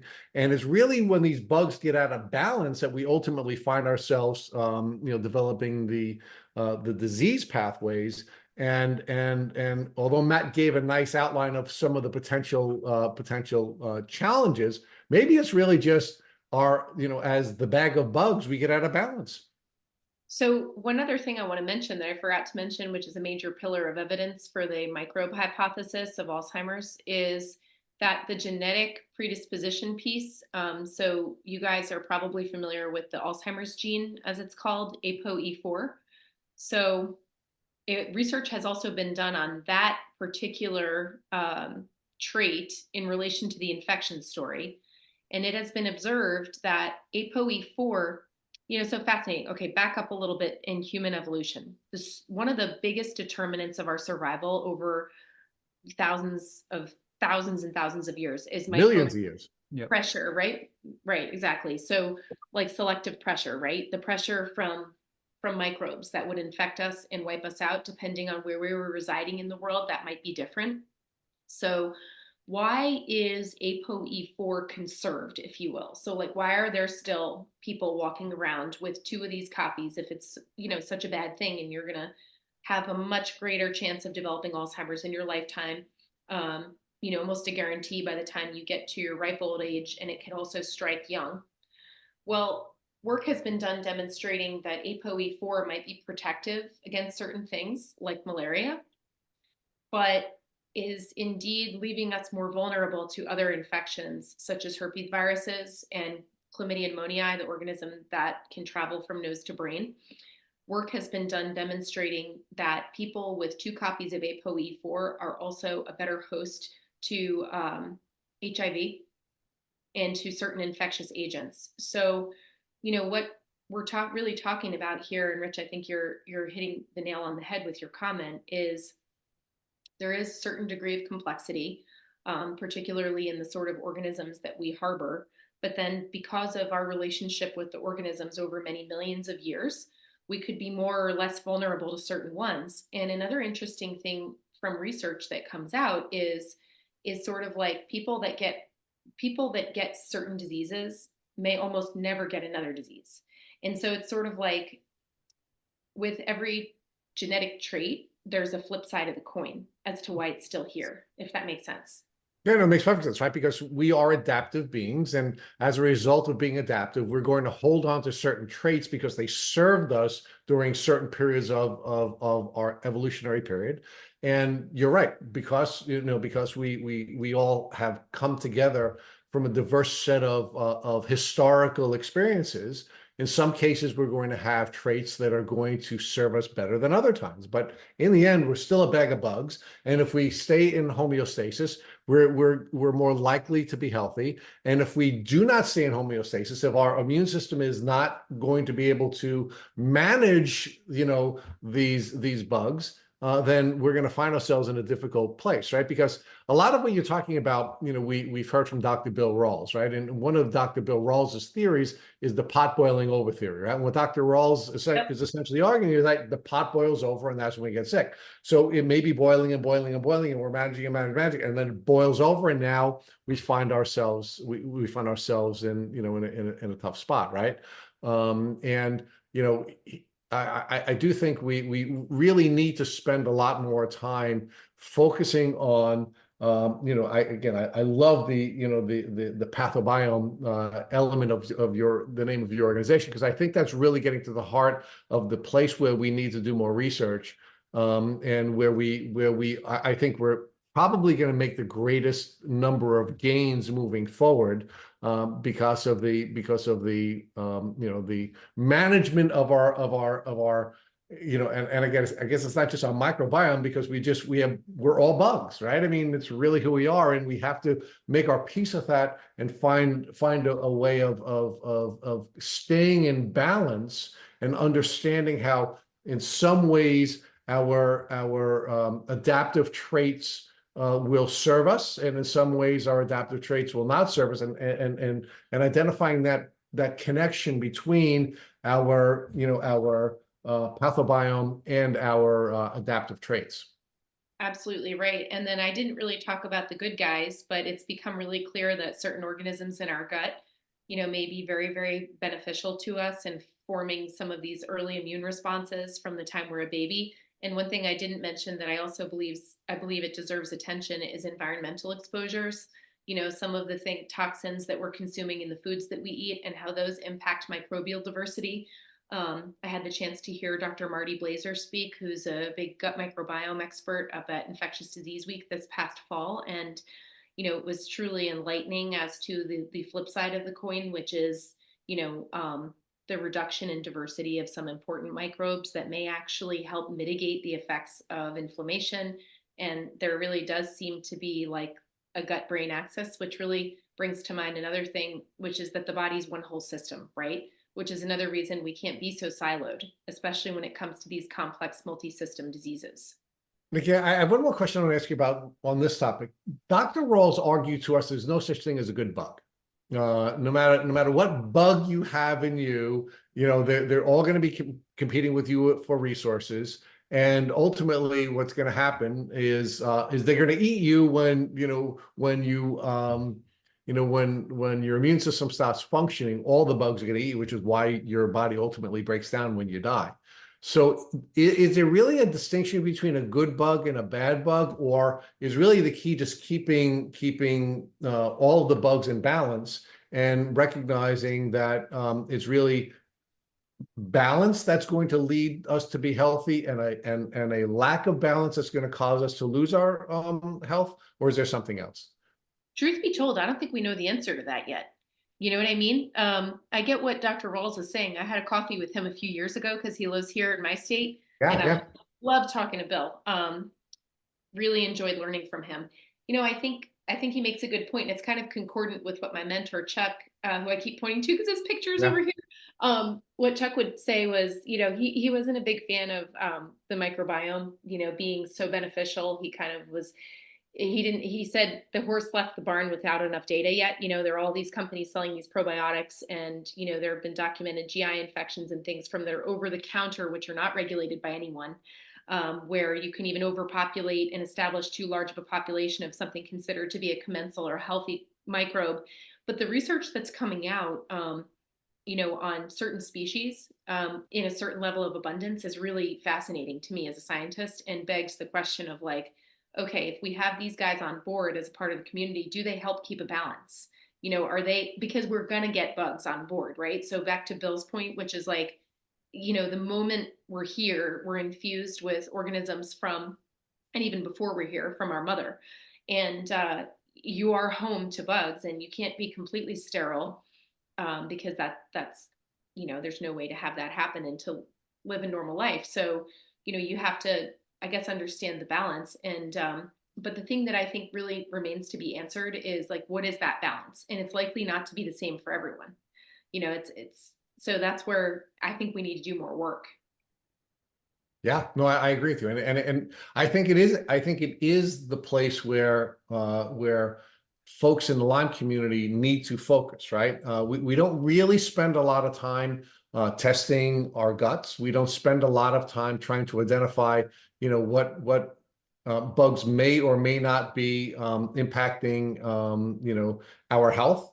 And you've been kind enough to be with us for over 2 hours now, so I am going to start to wind down, because I have a gazillion different questions I could ask you about whether or not we really have free will, and whether or not we really are just responding to the bugs in our brain, and how they're driving us, and what kinds of decision making we're making, and I really love the conversation you and Matt were having about whether or not the the discovery of plaque and Alzheimer's is really is whether one is causing the other, or whether or not they just happen to be there at the same time, and this is really just a specious connection that the medical community is making. So again, this is just a really exciting conversation, and we really loved we love this, but our folks do have a limited bandwidth too. So we're at the 2 hour mark. So maybe we're gonna have to make sure we set up a part 2 so we can discuss a lot of these other things that I'm now just riffing about. And I would love that. We definitely need a part 2. Yeah, I would Have to absolutely happen. love that. So Nikki, why don't you give our folks an outline of what is going on and what the future is for the intracellular research group, what is going on and what the future is for the Alzheimer's Pathobiome initiative, and how folks can get in touch with you if they'd like to riff with you the way we have for the last 2 hours. Sure. Well, first of all, I just want to thank my amazing co-founders of the Alzheimer's Pathobiome Initiative and members of my scientific advisory board for being with me for the last 6.5 years, and to encourage this work, which is all mission driven. I am a collaboration architect. That's the best way to describe it, but I'm supported by some incredible people. Dr. Wilmore Webley at UMass, Dr. David Hahn, who is in Wisconsin, is our resident infectious asthma expert. My teammate, Dr. Brian Balin at the Philadelphia College of Osteopathic Medicine, whose work with chlamydia pneumoniae and Alzheimer's disease helped inform, some of the treatments that Dr. Stratton gave me that helped bring me back from being sick. Lavinia Alberi, my colleague in Switzerland, who's just an expert in salivary diagnostics and finding markers of disease and microbes in our saliva. Dr. Garth Ehrlich at Drexel, who's absolutely phenomenal, and it happens to be the president of ILADS, but also is excellent at detecting microbes and recently published incredible work about the brain pathobiome. And of course, our colleague, Dr. David Corey at Baylor, who's an immunologist looking at fungi in the brain, as well as in asthma. Dr. Amy Nelson at the University of South Alabama. Sorry, I got a lot of people to thank. And a lot of people that are responsible for making all of this happen. Dr. George Perry, who is an expert in understanding oxidative stress in the context of Alzheimer's disease, as well as in the context of infections. And, just the gratitude that I feel for everyone. One last person who I definitely wouldn't want to omit is Dr. Or Shamesh and the neuroengineering group at the University of Pittsburgh that is doing incredible work that will help clarify some of these questions. So, what I would say is that collaboration is the answer, and that is what we're employing. So when you have really difficult problems, you need experts with a lot of different points of view, because the moment we get too narrow, innovation goes out the window. We keep, on a hamster wheel of all the same ideas in a cycle. So what we're really trying to do with this work, with our collaborative, the Alzheimer's Pathobiome Initiative, is to start with Alzheimer's, to create a test that can detect, the majority of organisms in a living patient, and then use it to find out who has these chronic infections and who can we help. And because, like we discussed today, the implication of chronic infection in so many other diseases, we'll be able to reapply our testing and the methodology that we used, even our collaborative model. We want it to be copied. I want this to be something that other disease states, other universities go, oh, that's cool. We should have 7 to 10 universities working on this at once. Why not? One of the things I'll share about our effort that makes it unique is that it helps to really respect resources like patient samples. Patient samples in science represent someone's life that was lost. We are doing honor to those samples, so they're traveling. They're not just going to go to one lab for one narrow analysis. They're going to go to 7 labs to be exhaustively studied, because we respect that, because I realize, and my team realizes that these resources are precious. So if people would like to follow our work, we are actively updating at www.alzpi, ALZPI, as in Alzheimer's Pathobiome Initiative.org. And I mentioned some of my amazing collaborators. Those are all of our partner centers and the people that are helping. We have others that are helping and serving as co-investigators and consultants. We are seeking to get major funding of an NIH grant for a period of at least 5 years, which allows us to fully execute our work. And we are definitely also actively trying to raise philanthropic funding. The funding that we raise will go directly to the universities. Intracell Research Group, my organization, is not a 501c3 or a pass-through. It's a consultancy, and I'm the one, who's the architect of the collaborations. So yeah, we have this year received some philanthropic support and a commitment for the next 5 years to support our work at a seed level, which is absolutely a gift and something my appreciation, it's hard to express after so many years of work. But it will help us generate preliminary data. So this is something that, our team is passionate about and that we're moving forward. And I'm so thankful to both of you for creating this podcast and for turning your lemons into lemonade, for other people to learn from and to help other people like me trying to do some good, to give us an opportunity to share our stories. So Nikki Schultek, you are an absolute blessing. Thank you for sharing your time, your story, and your great work with the folks here at the Tick Bootcamp community. You guys are a blessing too, and I'm so thankful for this time. And it felt like no time went by at all, even though we talked for a few hours. So, Rich and Matt, you guys are just fantastic, and I look forward to having our sequel.